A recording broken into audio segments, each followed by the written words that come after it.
سیدنا ابو الدرداء رضی اللہ عنہ اس کے راوی ہیں کہ کائنات کے امام الانبیاء صلی اللہ علیہ وسلم فرماتے ہیں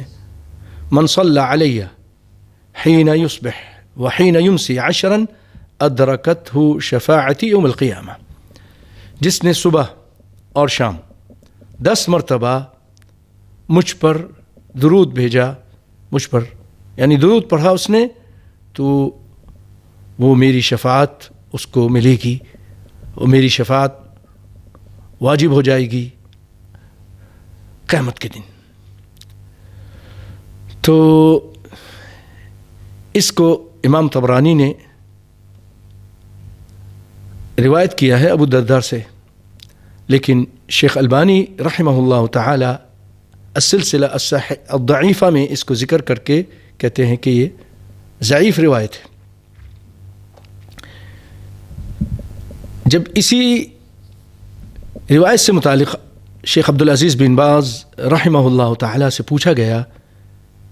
کہ ایسے ایک روایت ہے 10 صبح درود اور 10 شام کو پڑھنا، تو آپ نے کہا هذا لا اعرف له صحہ، مجھے اس کی صحت نہیں معلوم، یہ صحیح نہیں ہے، یعنی لا اعلم حاله ولا اعرف له صحہ، صحت کے بارے میں اس کا نہیں معلوم مجھے، لیکن المشروع الاکثار من الصلاة والسلام علیہ صباحا ومساء، لیکن یہ بات میں جانتا ہوں کہ نبی صلی اللہ علیہ وسلم پر صبح و شام درود پڑھنا چاہیے، اور ہر وقت جب بھی موقع ملے پڑھنا چاہیے، تو اس میں کوئی حرج نہیں ہے۔ اگر وہ حدیث ضعیف ہے تو دیگر احادیث بہت ساری ایسی ہیں کہ جس میں نبی صلی اللہ علیہ وسلم پر درود کے بارے میں رغبت دلائی گئی ہے، تو آپ صبح بھی پڑھ لیں، 10 پڑھ لیں، 20 پڑھ لیں، 1 پڑھ لیں، جتنے مرتبہ بھی پڑھ لیں۔ اس لیے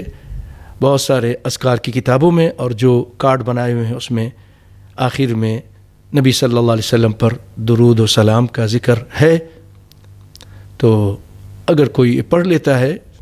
اس عام حدیث کو سامنے رکھ کر، تو امام عبدالعزیز بن باز رحمۃ اللہ علیہ اس طرف گئے ہیں کہ پڑھنے میں کوئی حرج نہیں ہے۔